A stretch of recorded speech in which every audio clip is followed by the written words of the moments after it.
Welcome to the March 11th, 2025 board meeting. If you could all stand for the pledge. To the flag of the United States of America and to the republic for which it stands, one nation, under God, indivisible, with liberty and justice for all. Thank you. James, could you take attendance? Certainly.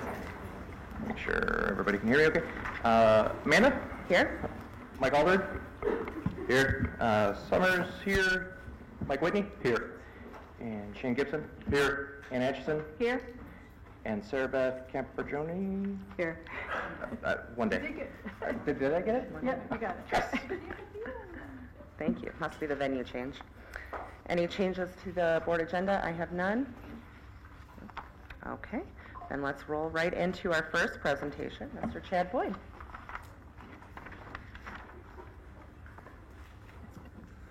Well, welcome to Daniel Axford Elementary. Really thankful for the opportunity to share some of the things that we have going on here at Daniel Axford. And so, welcome, and we'll get started. Here at DA, if you are new to Daniel Axford Elementary, we are just a kindergarten through second grade building. It's actually developmental kindergarten through second grade. We do have a preschool here as well. That is part of kind of our OELC program here at Daniel Axford, but we have 355 students, just kindergarten through second grade. New this year, we have added an ASD classroom here at DA, and so that's new for us, has students that are in kindergarten and first grade. In the next few slides, we're going to take a look at some of the academic data for our second graders here at DA. A lot of the other schools may have shared M-STEP data and other data from their schools. Because we're just kindergarten through second grade, we don't take the M-STEP, but we have other assessments, local assessments that we use, and we use a screening assessment. It used to be called FastBridge that you may have heard of, and this year it's called STAR. So we're going to take a look at some of our second graders' FastBridge data over the last couple of years, and then how we're doing this year. And we chose second grade because as they make their way through DA, second grade is sort of their culminating grade here before we pass them on to OES. So this first slide we're taking a look at is our FAST reading assessment for the last 2 years in the spring, so the end of the year. So if we're looking on the left there, we have our 22-23 spring FAST reading data, and it includes two categories that were like, basically the green category is proficient and the blue category would have been more of an advanced. So proficient and advanced, and you can see in 22-23, that's about 72% of our students were proficient or advanced. And then when we're looking at 23-24, in the area of reading in the spring, we were up to about 85% of our students were in that proficient or advanced category as we passed them on to OES.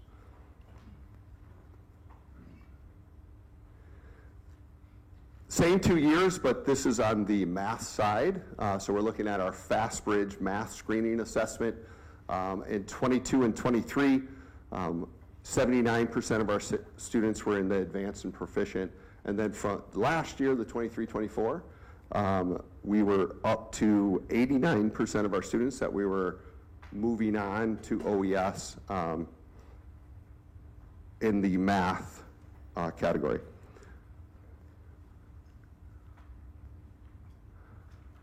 And so now we're looking at this year. And so this year we've actually changed our assessment from the FastBridge assessment to the STAR reading and STAR math. Similar assessments are like screening assessments that all students take. It's like a computer adaptive assessment. And so we're looking just at our second graders this year, how they did in the fall and winter. We do this 3 times a year. And so we've had 2 testing sessions this year. If we take a look Our second graders coming in the fall, taking this assessment for the first time, 74% of our students were in the proficient or advanced category. And then, of course, we're super proud that we've moved that 74 to 81% of our students here in the mid-year winter range for reading. This is the Reading Star. So moving up and moving forward with those students. The next slide, same data, but for same group of students, but for math. And so we're taking a look at our math in the fall. It looks 75% of our students in second grade on the math assessment were advanced or proficient, and then really proud, jumped up to 90% of the students here at the midway mark of the school year. So when we look at that data, of course we look at the data in a lot of different ways, but like we say, what are we doing well? What students need support? And when we look at this next slide, we use that data to guide goal setting here at Daniel Axford, but also we use the data to identify students that may need support. So when we sit in our IRIPs, our reading intervention plan meetings for students, we're using how they performed on this assessment and additional assessments to determine what sort of supports they need in the coming weeks and months of the school year. We also set a goal around ensuring that our Tier 1 curriculum, so that's the curriculum that's taught in the classroom, is the written curriculum that we've adopted is also the taught curriculum in the classroom. So you've probably heard other principals this year talk about our teaching and learning instructional playbook that sort of outlines the expectations for curriculum delivery, and it aligns all the schools together. So if you're a student here at Daniel Axford, you're receiving the same curriculum in the classrooms if you're at Clear Lake or Leonard or Lakeville. So one of our goals was just around that curriculum implementation. A point of pride, we'll highlight multiple points of pride here in this presentation for Daniel Axford, but really the picture there below the text is our intervention team here at DA. So with that data, this team sits down with our classroom teachers, looks at the data, identifies reading supports or math supports, or even behavior supports based on some of the data that we collect to meet the needs of each individual student. So in addition to those interventions and talking about IRIPs and things, our teachers through professional development have spent a lot of time continuing to learn and grow as teachers of literacy over the last few years. And so we saw that in some of our growth numbers from the 22-23 school year until now.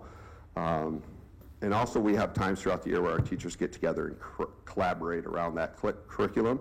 And so we're sort of proud to share some of the work that we're doing.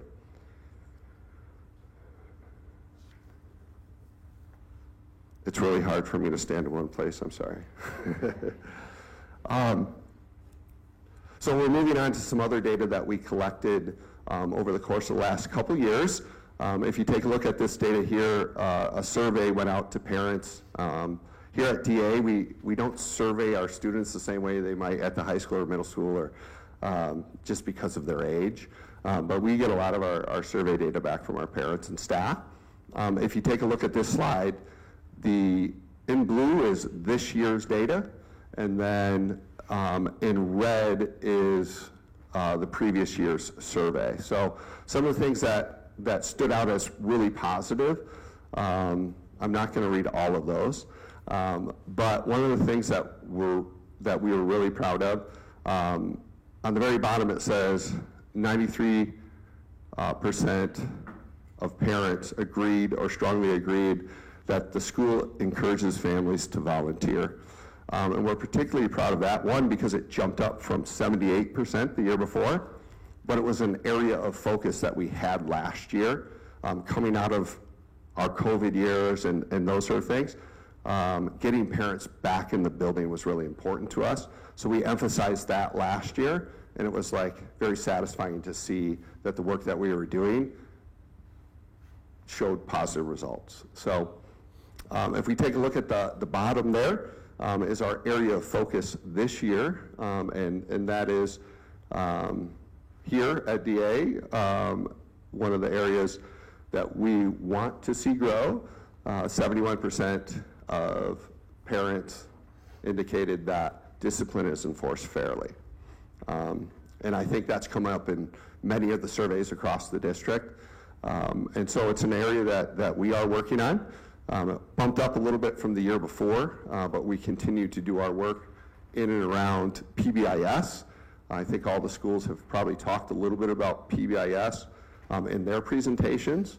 But to sort of align our discipline response, one of the major things that we're doing with PBIS this year, in the lower left-hand corner, is our behavior consequence continuum, and that sort of lays out behaviors that students may demonstrate and our response to those behaviors. So we do have a code of conduct, but our students are also developmental kindergarten through second grade, so it's also a learning process as well.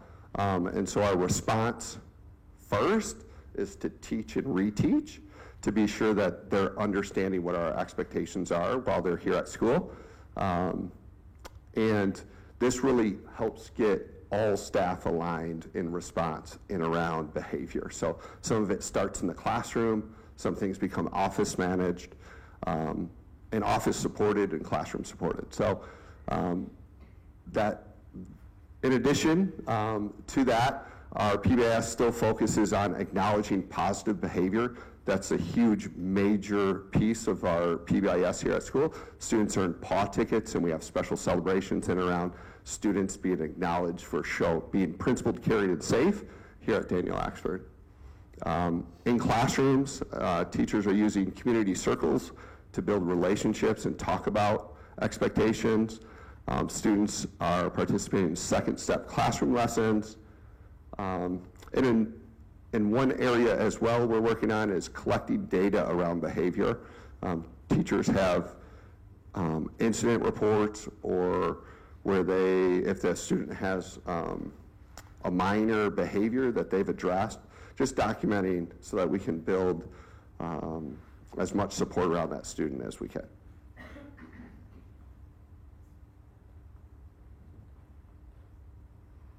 All right, now we're getting into some slides that I'm super proud of. Whenever somebody asks me, like, what are your points of pride here at DA? There's so many great things to talk about, so I always feel like I'm going to leave something out, but we certainly can't capture everything, but I just wanted to highlight a few things today. So right here, one of our points of pride, DA and OES, we share our PTO. They're amazing. It's almost monthly. We have this big event where families come together, and just last weekend was our PTO Spring Fair, Hollywood themed. It was absolutely amazing. I just walking in, it was just wonderful, and the kids had so much fun. So all of the events that our PTO puts on, they work so hard, but it's great for our school and our families. Our teachers second grade teachers this year put on a math night where students came in and learned math games that they could take home and play with their parents to practice number sense activities. And so it was teacher initiated. They came to me and said, we would love to do this in the evening, and of course those moments make me really proud. So I wanted to be sure to recognize that this evening as well. We've done some wonderful assemblies here and field trips this year. Just last week, we had a sloth in the building and a giant python. And so that is probably one of our favorite days of the year. We have Science Alive come, and they go to every single classroom, and the kids get to touch and feel some really cool animals. So they didn't bring it this year, but sometimes they bring an alligator. So definitely they have a lot to tell their parents when they go home that evening. We've also visited the fire department, went to Henry Ford this year, Camp Tamarack. I think Mr. Whitney might recognize somebody up there. We also have had some really great spirit days here at Daniel Axford this year. I think across the district you probably saw a lot of Detroit Lions days down the stretch there. We're already looking forward to next year. Our grade level concerts are always amazing. We have those up at the high school at the Performing Arts Center.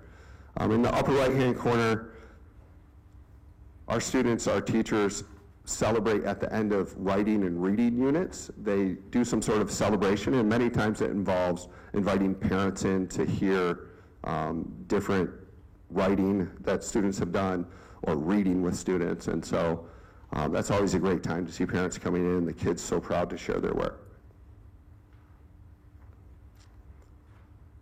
Amazing staff here at DA. I don't like to tell a lot of people that because maybe they'll try to steal my people. But they are just great. And so here they're fun. That was actually at the very start of the school year at our welcome back breakfast at the district. They had a little photo booth.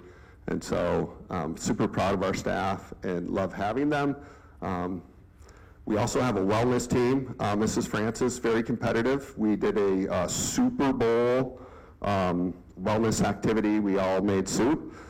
She won not only the best soup, but also the best name of soup. So she kind of swept the competition, and she was super proud of that and let us know. Her soup's name was Squashed Dreams, and I think it was because the Lions didn't make the Super Bowl. But so appropriately, she won the competition this year. A new point of pride for DA this year is our new ASD classroom. So we had a lot of planning in and around adding that classroom to our school this year, and it's been amazing. They've quickly become part of our school community. Just like the friendships that they've made, the students are both supported in their classroom, but also in their grade level classroom as well. We have peer mentors, students building independence, and we're able to offer inclusion for them as well. Next month in April is Autism Awareness Month, and we'll be doing some special activities in and around there, and some things we'll be doing district-wide as well, so you may see some information coming out about that. And the last thing I want to highlight, it is March, so it's March Reading Month. Here at Daniel Axford, we have a whole calendar of spirit days and fun activities. We have our book fair going on in our library. Right out here, you can see there's a tournament of books going on. Students are voting on their favorite book. They're all sort of sports themed because we have a sports theme for our March Reading Month. Students also, if they're participating in activities, reading at home, they can earn baseball tickets to the park in Utica, Jimmy John's Field.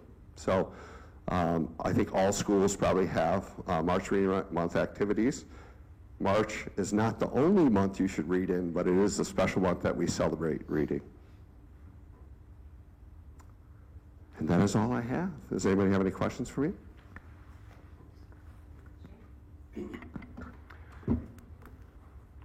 I'm not a fan of my positioning at the table because I can't stand that I can't look at you while I'm talking to you, but I had a few questions for you. Related to the data that you were talking about, the testing for the math and other data points that you brought forward, do we know where we stand related to like the rest of the county or with the state? So there is like normed national data that we look at with those scores that are coming in. With this STAR assessment this year, it is our first year with that assessment. We are able to compare ourselves with each other and then to the national norm sort of piece, yes. Okay, perfect. And that's how they come up with their different sections of like being low risk or proficient is based on that norm data. Okay, great. Now the data that you said you guys were collecting regarding behaviors, is that stored in student file, or is that in a database, or how are you guys collecting and storing and organizing that data? So like anything that is like involving like a major behavior, we would call them a major, that involved the code of conduct. We have like a student information system that we like store that important data in. Here at Daniel Axford, we have behavior all day, and like line cutting, and like if you think back to K2, in your own experience, there's a lot of things that go on sort of on a regular basis, and so we're not necessarily documenting all of that.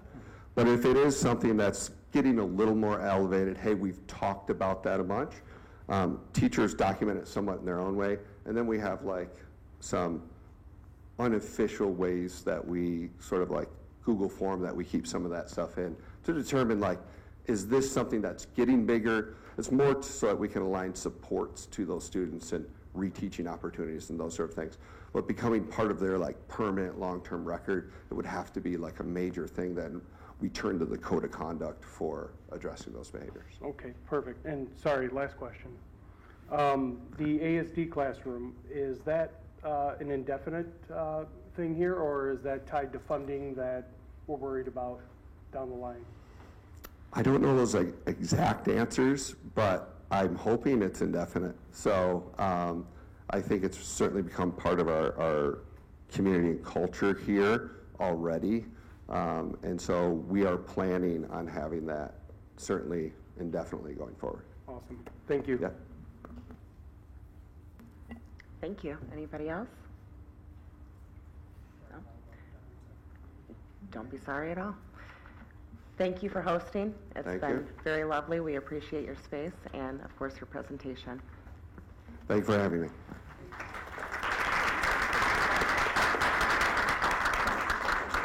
All right.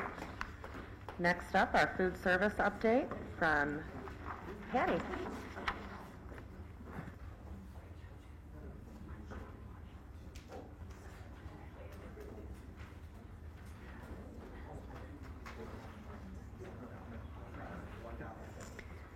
Hi, I'm Patty Solori. I'm the food service director here at Oxford.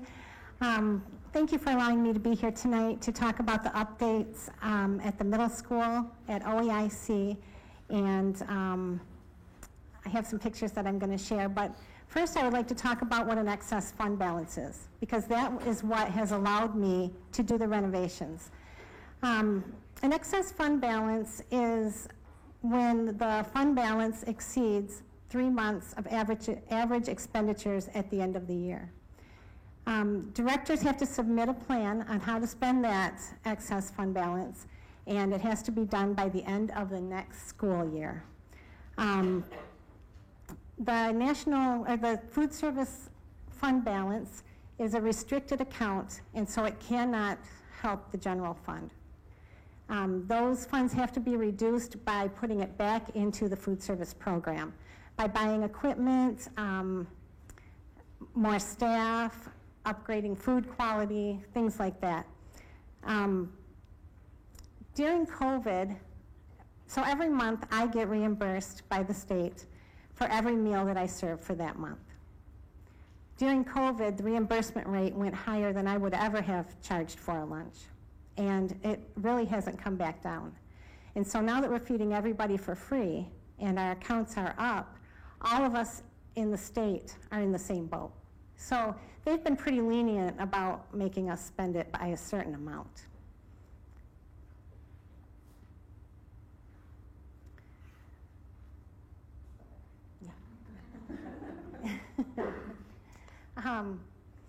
So I received my letter in the spring of 2023, and I've been trying to spend down my fund balance since then. So there's things that I'm allowed to spend it on and things I'm not allowed to spend it on. So these are things that I am not allowed to spend it on. I can't put air conditioning in, security cameras, PA systems, infrastructures. I can't expand kitchens or have fans. So, yeah. So, like I said, I received my letter in 2023, and these are some of the things that I have spent it on. First of all, I gave all my staff raises and implemented bonuses for recruiting and retention of staff. I created 4 full-time positions with benefits. Usually food service workers work between 3.5 hours to 5.75 hours, and only 1 employee is offered benefits. So that's huge for 4 of our people to have full-time positions and benefits. I increased the food quality. I replaced all the computers, all the point-of-sale computers at every kitchen. I got new lunch tables at Clear Lake and at OEIC. I got a frozen yogurt machine at the middle school. We had a major repair in the walk-in freezer at the high school. The walk-in freezer is probably a little bigger than this room, and the floor fell, so it had to be jacked up. So that was a major expense. I did the middle school renovation, and now we're working on the OEIC kitchen renovation. Okay. So here's some pictures from our middle school. This is the new double convection oven and the combi oven. The combi oven can cook 5 ways. You can bake cookies in there, you can roast meat. We use it mostly for fries. Since we can't fry fries anymore, a combi oven can crisp them up. This is the long-awaited dishwasher. The middle school serves about 700 meals a day and never had a dishwasher. So they got a new garbage disposal and a dishwasher. So this used to be the snack shack, where it served just cookies and chips and our new frozen yogurt. But when we continued to feed all the students every day, we had to come up with a plan to speed up the lines. So we made the snack shack another food service line. They can still get cookies and chips. They can get those at all the registers. But this is now grab and go. You can see the nice salads that are there. And in those pans are all different kinds of pre-made subs. And they just grab those and chips and fruit or vegetable, and they're on their way. It's really fast. That is also where pre-orders are picked up. So this is the kitchen at OEIC. And as you can see, it is in need of renovation. The kitchen there was never a public school, so it's never had to be up to health department code. So that's a lot of the expenses bringing this kitchen up to health department code. That's my favorite picture. That's my middle school staff in front of their new dishwasher. So since we're still feeding everybody for free and still getting the higher reimbursement rate, I am always thinking of the next thing that needs to be replaced. So these are allowable expenses and goals for the future. Since COVID, we have been serving breakfast in the classroom, and so I'm really limited on what I can serve. We have come up with a way, I think that will work, to serve a hot breakfast in the classroom. And so I'm working out all the details and hoping to start it next school year. But I'll need some equipment to do that. So that will be the next thing. The walk-in refrigerator at the middle school is our oldest piece of equipment that has not been replaced. I haven't had to have any service on it, but I probably will have to replace it before too long. I have a steam table at the OES kitchen that needs to be replaced, and sooner or later I will need a new food service van. So those are just some things just in the back of my mind for when I have to spend money again. That's it. Any questions? Questions? Shane? Just a few questions. I think you answered this, but I just want to make sure I'm clear on it. When you talk about the funds, do they need to be spent by that next school year, or just the plan has to be submitted prior to that next school year? The plan has to be submitted within 10 days. Oh, I'm sorry. And the money, I didn't say that, but the money has to be spent by the next school year. But because of those reasons, all of us have excess funds, so they've given us a lot of grace. Okay, great, perfect. How much currently do we have in excess in that fund? 1.3 million. Okay. And the full-time positions that you created, are those expected to be indefinite, or are we going to be tied to like when the money runs out? My people bid on their jobs every 2 years. This is a bid year. So if I make it permanent this year, I have to keep it for 2 years. My hope is, if we're not feeding everybody for free, that we'll still, because of the quality of food, we'll still be able to keep those full-time jobs. Okay, perfect. Last question is, I know you said that we have improved the quality of food. What tool or what, like, I guess, barometer are we using to measure that? So I always look at what's trending, what kids are eating, and I know Chick-fil-A is huge. So instead of getting chicken patties from Gordon's Food Service, I reached out to Chick-fil-A's supplier and order my chicken sandwiches from them. So we do a Wildcat filet. So it's things like that. I get hummus at the new Fatouche restaurant in town because we serve hummus bowls every day. So just things like that. Great. No, thank you so much.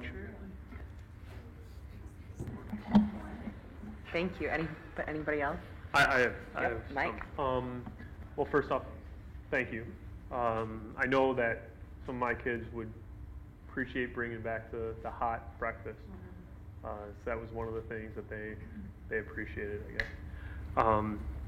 For future expenses, can you go back to that slide, if possible?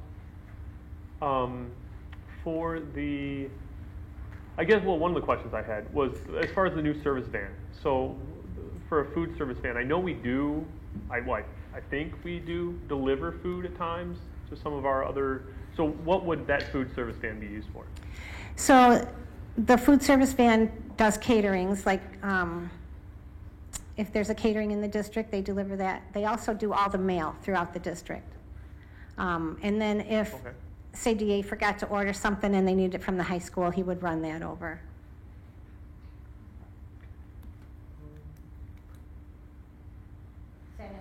Yeah, I think so. Yeah, I think that's it. Thank you.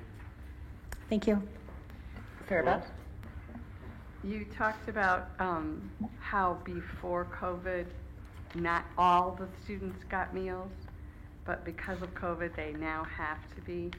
And you said something about going back to not feeding all of the kids. Is that like soon, or is that a future thing? During COVID, they upped the reimbursement rate, but then Governor Whitmer passed all meals for Michigan, and that's when our students started eating free meals. So I'm thinking as long as she's here, they will all get free meals. Okay. But we never know. This year, I had to start school not knowing and then go back and change things because I found out after school started that we were feeding everybody for free. Okay, and when did the high school walk-in, you said the floor dropped? Yeah, I guess they brought a lot of sand in. You know, we're up on a hill over there, and so the floor did fall. Okay. 2023, they jacked that up. Okay. Thank you. And by the way, I love your meals that we've had and enjoyed on the staff here. Good, thank you. Anybody else? I had a couple quick ones. Could you tell me, when do you expect the OEIC kitchen completion? Do you have a date? We're expecting it by the beginning of the school year, to be in there by the beginning of the school year, So beginning. next year. Fantastic. And in one of the questions I had asked about the turnover rate, you indicated that it was 19%. Do you have an idea of whether that is on par with other Oakland County or Michigan school food service programs, or if we're above or below the average? We are right on par. We're all going through that. Mhm. Okay. And another, for the food service van question, something else that we do with that is we are taking meals from the high school right now, usually about 100 a day, and delivering to OEIC. And the quality just is not there. I can't wait for that kitchen to be open. Fantastic. Thank you. Anybody else? All right. Well, thank you again. Appreciate Oh, it. you're welcome. Thank you.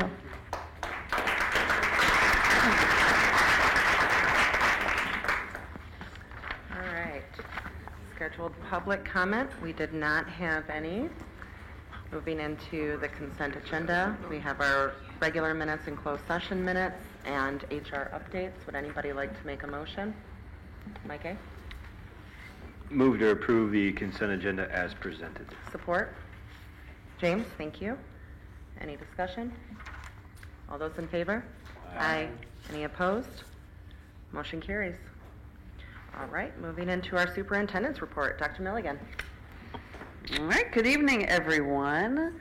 First thing I want to say is thank you to my staff, to our community, to our parents who came to our community conversations today, bless you, at here in DA, right down the hall. We had snacks, which was lovely, and lots of great conversations. So just the energy in the room was really positive. It's nice to be able to sit down and just talk, right, which is the point of these community conversations. Get to know one another better, get to ask questions, get to just understand perspectives that might be different from your own. So I really, really enjoyed the conversation. So thank you for being there. We have another one coming up next month. It'll be at the high school from 6 to 7. Again, it's the hour before the board meeting. We'll get some feedback about this one and if we want to shift anything up, but I think it was very positive. And so I invite everyone to join us again. Bring your questions, bring your thoughts, get to know one another. It really was a positive experience, so thank you for that. This week is our social workers week. We are celebrating our social workers, and Pam Beal sent out a beautiful email to all of our social workers, and I asked her if it was okay to lift that up because I just thought it really captured the essence of our celebration for our social workers. So I'm just going to read what she wrote just because I think it's so poignant. So school social workers are the heart of our schools. They are the ones who step in when students are struggling, ensuring that no child feels unseen or unheard. They provide support during life's toughest moments, offering guidance, resources, and a sense of hope to those who need it most. They help families navigate challenges, work closely with teachers and staff to remove barriers to learning, and advocate for students in ways that change lives. The impact of their work is immeasurable. Whether it's helping a student through a crisis, connecting a family to much-needed resources, or simply being a trusted, safe presence in a child's life, our school social workers make a difference every single day. To our school social workers, thank you. Thank you for your dedication, compassion, and unwavering commitment to our students. Your work matters more than words can express, and we're beyond grateful for everything that you do. So please take a moment this week and really celebrate our school social workers for all their hard work, the compassion, and the dedication that they have for our students. It's really impressive. All right, many of you hopefully have had an opportunity to see the request for feedback. We have a proposal to adjust security measures at next year's after-school events. This really is an opportunity to get community input. No decisions have been made.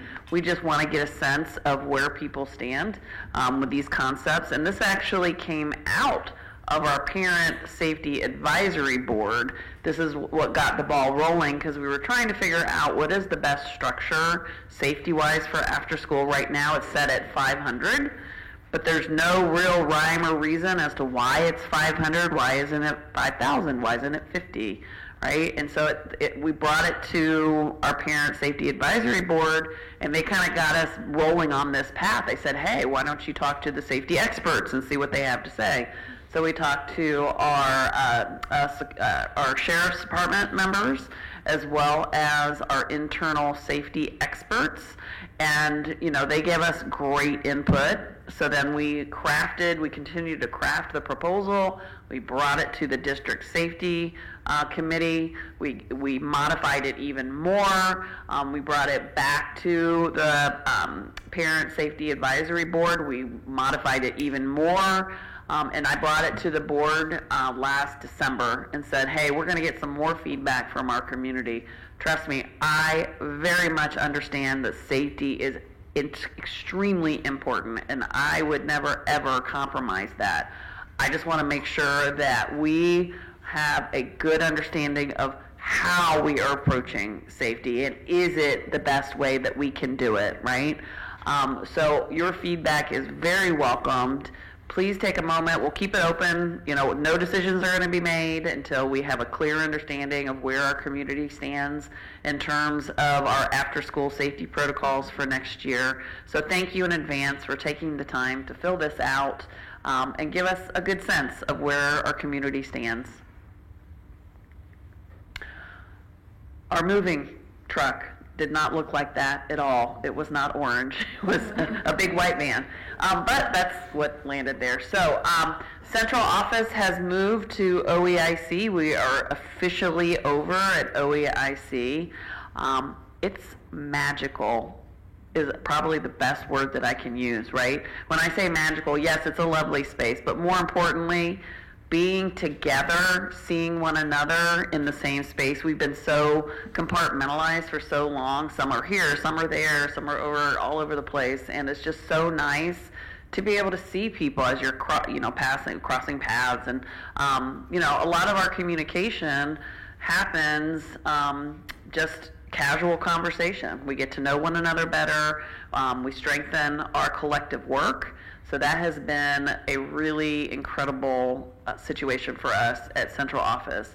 So we still have the facility on North Washington Street. We'll still be talking as a board on, what our thoughts are on that space. Right now we're using it for professional development. We continue to have meeting spaces there.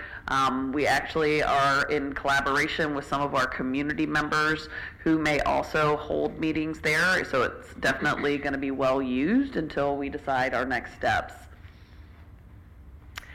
This was just a little teaser. I got this data the other day, and I asked them, I said, hey, can I share this? Because it's just really fun.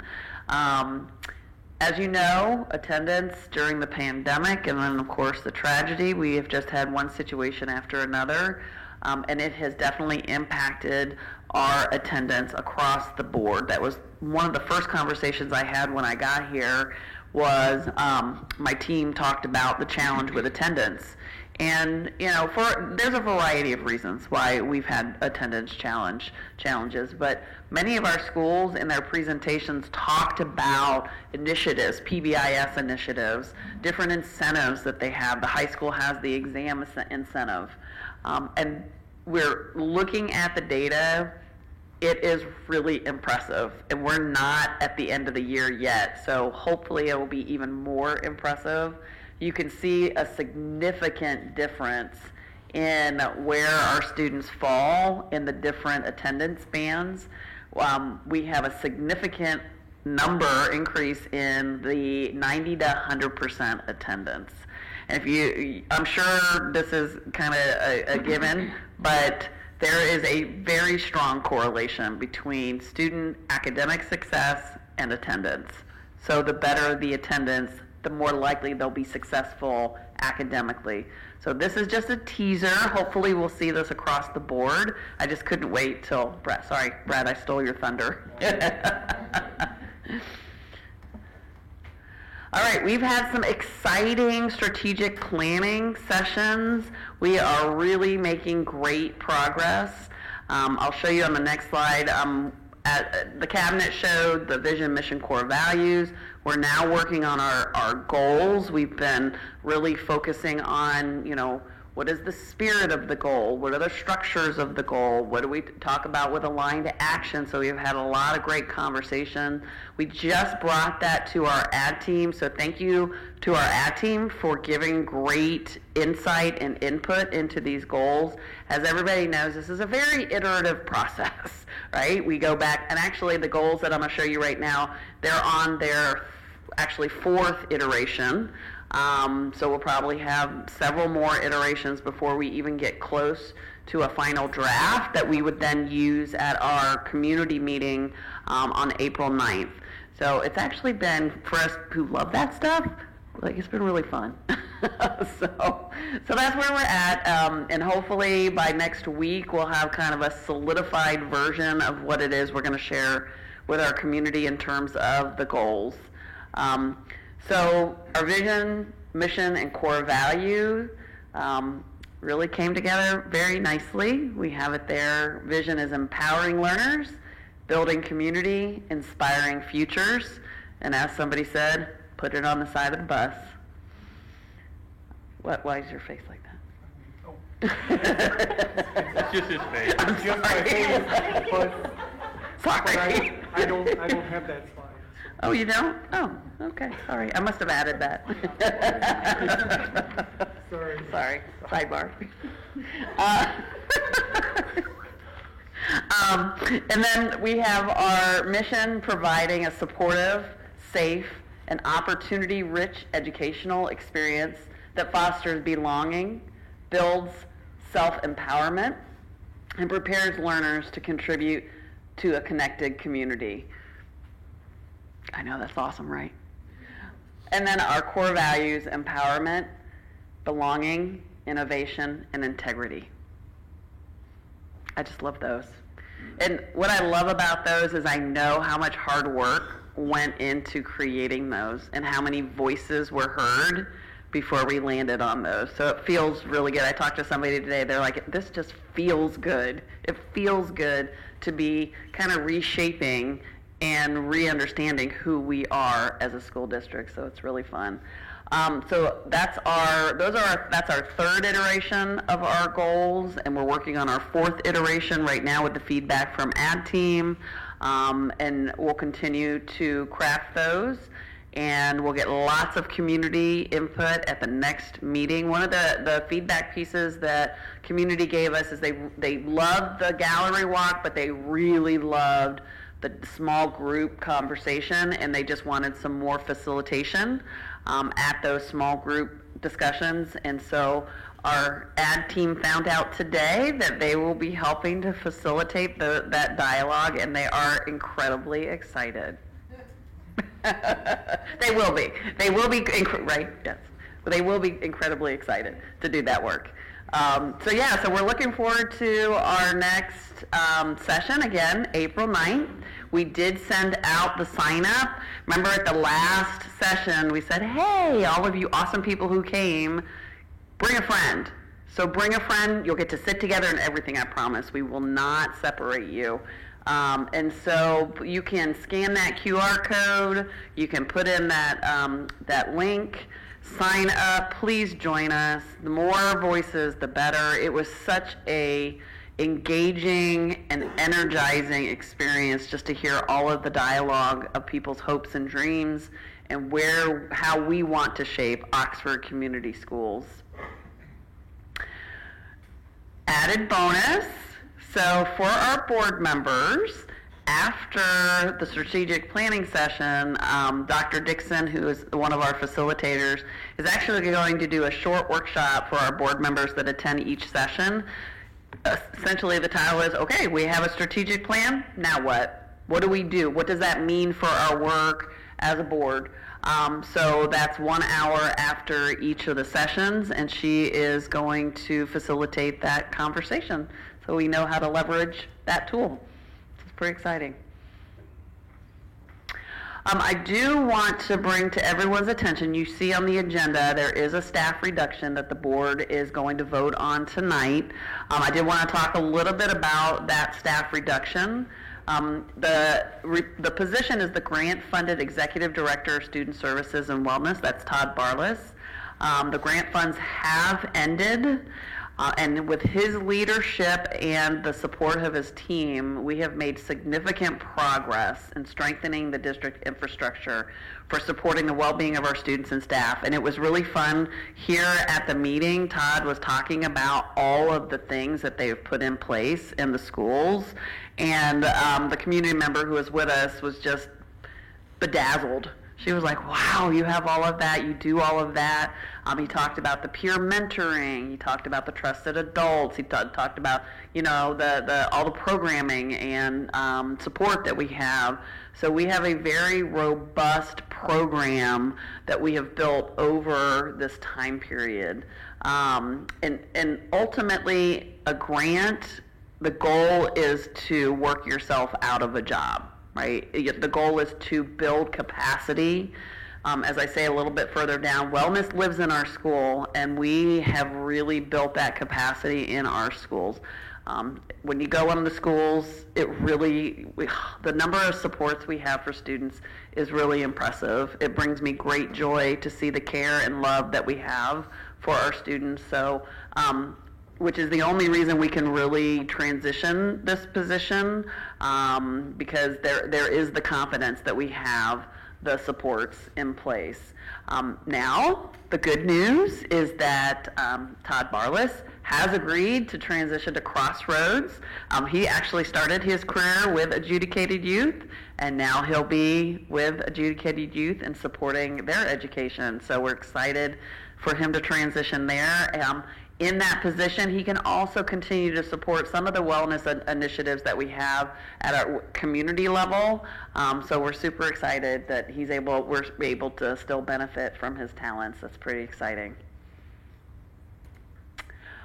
We have a lot going on in the district, and I suspect we're going to have a lot more. So we'll start with Leonard Elementary. They had their 5th grade exhibition last Friday. I had a chance to visit and was incredibly impressed. So thank you, Paul. That was really awesome. It was great to see the kids. They were so confident. They chose their topic. They had mentors. They decided on the research and how they were going to structure it. I went to a one on wildfires, and they interviewed, first responders, fire people, and, they were just incredible. And the different topics, they had so many different topics that they covered. They were organized, they, presented well. And I think one of the most impressive things for me is that as students, if they were done presenting, they actually had a clipboard and went around and gave feedback to the other presentations. So talk about a real world situation. It was impressive. And the parents were there, and it was so energizing to see them engage in the presentation. It was really fun. I was at Clear Lake yesterday. I'm trying to think who mentioned it. Reading is important every month, not just March. However, Stephanie at Clear Lake, we actually went to visit, and we went to a kindergarten room, and I was amazed. Now, Stephanie did explain that they had just come in from recess, so because they were all sitting there in their chairs, and while the teacher read this book, right? And it's a book that every grade is reading across the board, which is really cool. The whole school, if you look there, it's Candyland in the back.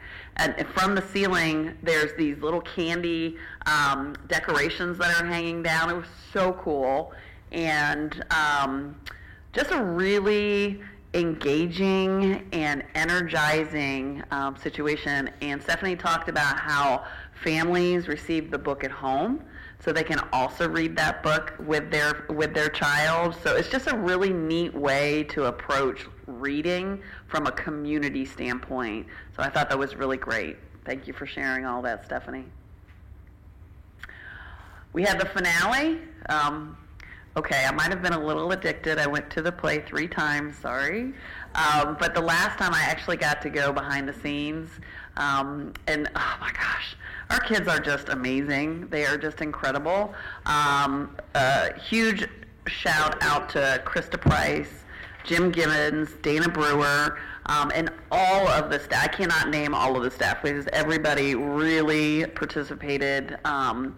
They had a guest constable every show. Mr. Brad Bigelow got to have his theater debut. I didn't put the picture up there. You're welcome. Trying to block it from memory. He did a great job. He was fabulous. Everybody was fabulous. It was just so fun. And the kids, they're just so talented. I think one of the things that also impressed me when I was talking to Krista, she talked about how many parents and volunteers came in to make the show work. Some of the parents hadn't had kids there in 10 years, and they were still coming back and contributing. You know, that whole community feel. It was really impressive. This is Lakeville Elementary. So Lakeville Elementary, their students created math games. They could decide the type of math that they used for their game. They had the artwork where they actually created the game board. And then when they had a chance to present, the kids rotated around the games. They had to have the instructions written out. They had to be able to explain the process, math and the game process. So that communication element was there while all kids were learning. So just overall, all of the learning, the critical thinking that went into that type of assignment, and most importantly, the kids had fun with math, because math is fun. At least in my mind, it is. And we have a whole bunch of congratulations out to our high school athletes. And extracurriculars. Wait till you see all of these. It's incredible. So we have a state champion, Cheyenne Frank. She is state champion wrestling for 120 pounds. So let me say this again, another state champion. Woohoo, right? Amazing. We have Luke Johnson was runner-up. I don't know if you've heard, so it was a really, really tight competition. I don't think they call it overtime in wrestling. I'm sure they have a much more fancy word for it, but it was essentially triple overtime. There it is. And Luke, Don Maskell told me about this. So apparently all Luke had to do was hold his opponent down and not let him go, and he would win the state championship. And he did that in the very few last seconds. The athlete got loose, but he still had a hold of him. And unfortunately, when he was holding him, he got a hold of his outfit, and it's a disqualification. So that's how I know. But awesome. And actually, Don shared a post from Luke. I would think at that age you'd be really frustrated and be angry. It was so uplifting. It was so positive, just as far as him and what he's learned from this situation and how he's going to grow. I was just so impressed with this young man. We also have Gavin Lewis, who took third in the state. So our wrestlers just did phenomenal. So congratulations to the wrestling program and the coaches. Boys bowling, 10th in the state, so an excellent run. 10th out of, numerous teams throughout the state, so that's pretty exciting. So congratulations to the boys bowling. Our swim, our 400 relay qualified for state, so it'll be exciting to see what they do. Okay, let's talk robotics. This was phenomenal. It was at Kettering University. Our team formed an alliance with 2 other teams. I learned this only because the parents educated me when I was in the stands, and their alliance went on to win the whole thing. So there were over 40 teams there. Those are our drivers. How much do you love those overalls? Are those not the best? So that was when they were picking their alliances. So that was the energy in that stadium was incredible. Like people and their outfits were all unique. It was a great opportunity to see that. Fortunately, their field trips are already approved. So as they progress in winning, which I have no doubt they'll continue, they're good to go to all of their competitions. So that's exciting. Also, congratulations to Ryan Cicero, third place powerlifting. Did you know we had a powerlifting team? Well, now you do, right? So good job, Ryan.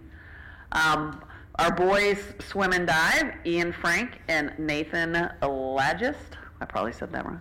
Lagest. Okay, there we go.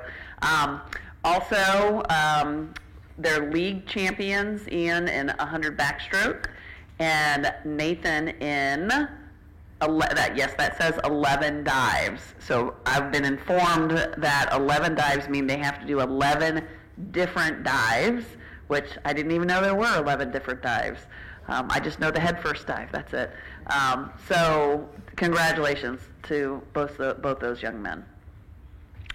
So there you go. Lots of exciting things. It's only going to get better as the spring comes around. So talk about being here, there, and everywhere. I will have to have my rollerblades on to get everywhere where I need to be. So thank you. Any questions or comments? Sarah Beth? I didn't quite get what book the kids were all reading. What was the title of it? It was The Chocolate Touch. The Chocolate Touch. Yeah. Okay. And the part that we heard when we were in the kindergarten room, I think it was like a leather belt or something leather, and it like turned to chocolate, and they got to eat it. Oh. And I was like, oh, hallelujah. Like, yes, please. Let me have the chocolate touch. Also, did I understand, Todd is leaving us because the grant is no longer there. Todd is not leaving us. Well, I mean, he's switching. He's Correct. laying over. Correct. So, right.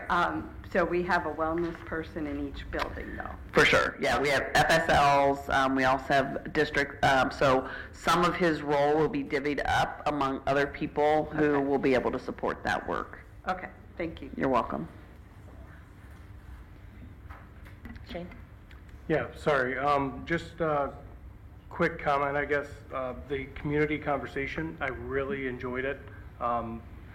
I was able to speak to 2 or 3 different folks in the community, and my hope is that it grows and that more people show up to the next one that we have. So please, those watching at home or when you go home, bring a friend next time. I really thought it was beneficial, and I really enjoyed it. So hopefully those that took part in it felt it was as beneficial as I did. Maybe it could be a little longer.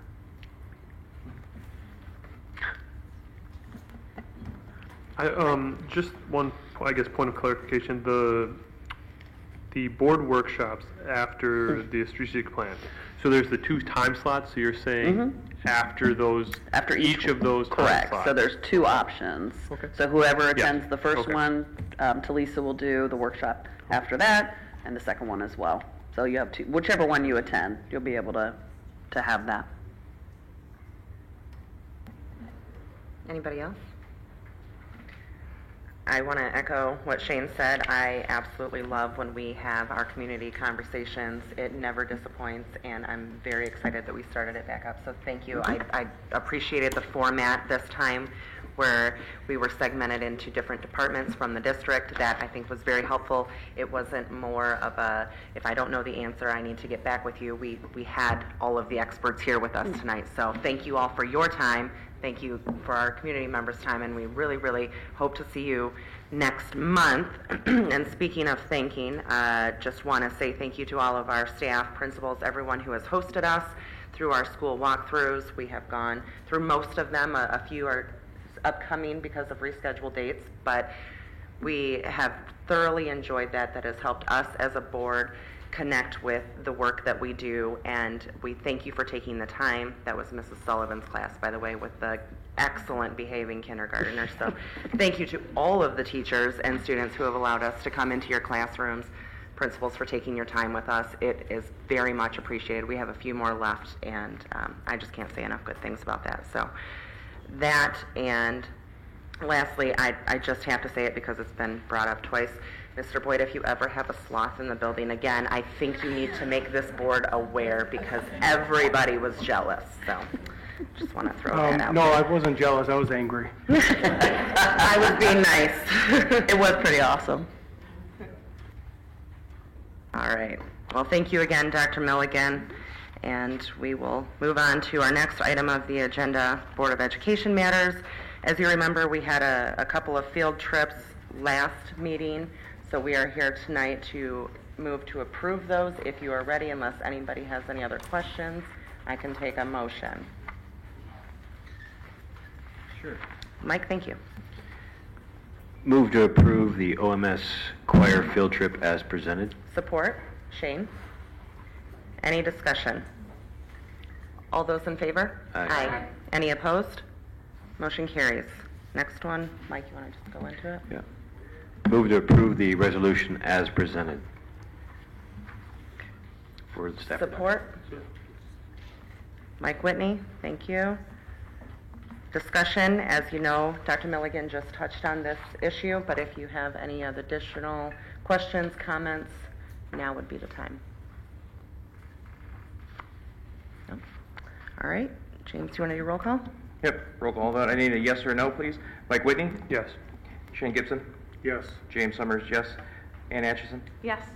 Mike Alder? Yes. Sarah Beth Caprigioni? Yes. And Amanda McDonough? Yes. All right. Next, we have the EOP approval, and before we run into this motion, I just want to recap the process that we used this time, and I really appreciate how we did it. I think it was much more effective. I think it led to greater dialogue, better understanding of our EOP. Unfortunately, it took a lot more of Allison's time, so we really appreciate and thank her for that. Where is she? She's hiding. Thank you. And I did ask the numbers just so that we knew. Allison took 10 hours of her time. We split up into groups and were able to go to her office, really dig in, ask any questions, familiarize herself, anyone who was new, and I think it really helped. It was much more beneficial than a closed session altogether, so I hope that we do use that process moving forward because it allowed us all as much time as, I know I went 3 times to her office. I was in 3 of those 2-hour meetings, so thank you again, and I thought the process was great, so unless anybody else has. Let's move to... Oh, I just agree. It was much more efficient that way, Yeah. right? Because we have all different varying experience with the EOP, and so we were able to go there and focus on the changes. For me, focus on the changes from last year, or focus on what we were interested in or had specific questions on, and then at the same time, she was able to spend more time with others that had different questions or needed to be caught up to speed in the whole thing. So it was much more efficient, I think, and so I appreciate it as well. Absolutely. All right, would anybody like to make a motion? Oops. Mike. Oh, I guess I am going. Move to approve the EOP as presented. Support. James? Any further discussion? All those in favor? Aye. Any opposed? Motion carries. All right, unscheduled public comment. Do we have some, Justin? Thank you.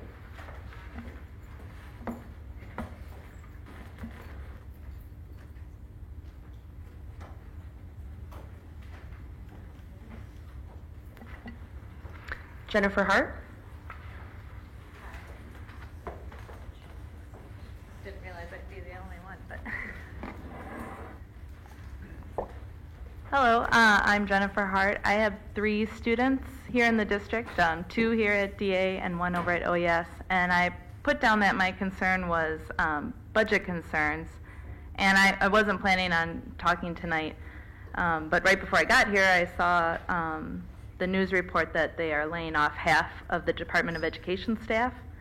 And what I've appreciated the last couple of years is that the district has been very forward-thinking, looking ahead, knowing that we were going to have some budget concerns as money from COVID and money from the tragedy runs out.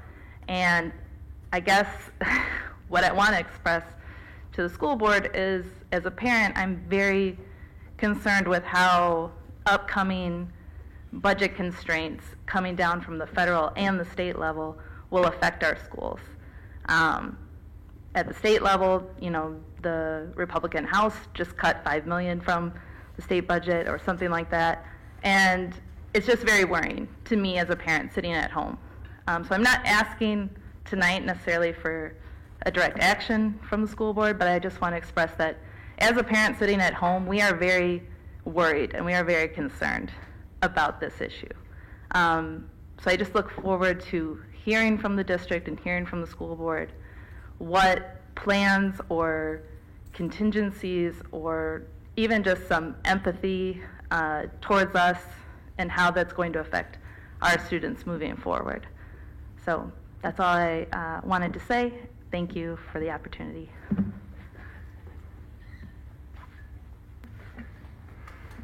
Thank you, Jennifer. All right, that being the last one, we have a closed session scheduled. Would anybody like to make that motion? Shane, thank you. Yep, the whole thing. Move to meet in closed session pursuant to the Open Meetings Act, Section 8C, for strategy and negotiation sessions connected with the negotiation of a collective bargaining agreement. If No. oh, sorry. You want to start over? Oh, how did I? The second. Second. I am so sorry. Yep. Move to meet in closed session pursuant to the Open Meetings Act, Section 8E, to consult with its attorney regarding trial or settlement strategy in connection with case numbers 23-1483, 23-1563, 23-1489, 23-1565, 23-1484, 23-1487, 23-1561, 23-1490, 23-1491, 23-1564, 23-1492, 23-1493, 23-1560, 23-1496, 24-13152, MSC number 167744, MSC number 167746, 24-211021-NO, 24-211221-NO, 24-211225-NO, 24-211234-NO, 24-211240-NO, and 24-211207CZ pursuant to MCL 15.268E. Thank you. James, roll call vote. Yep, roll call vote. I need a yes or no, please. Sarah Beth? Yes. Mike Whitney? Yes. Shane Gibson? Yes. James Summers, yes. Ann Atchison? Yes. Mike Aldred? Yes. Amanda McDonough? Yes. All right, it is 8:14 p.m. We are moving into closed session.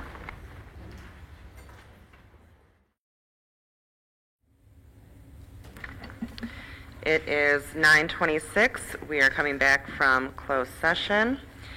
Any administrative clarification, Dr. Milligan? No. No? Any final board comments? No? All right. Well, then at the same time, 9:26, we will go ahead and adjourn this meeting. Thank you, everybody.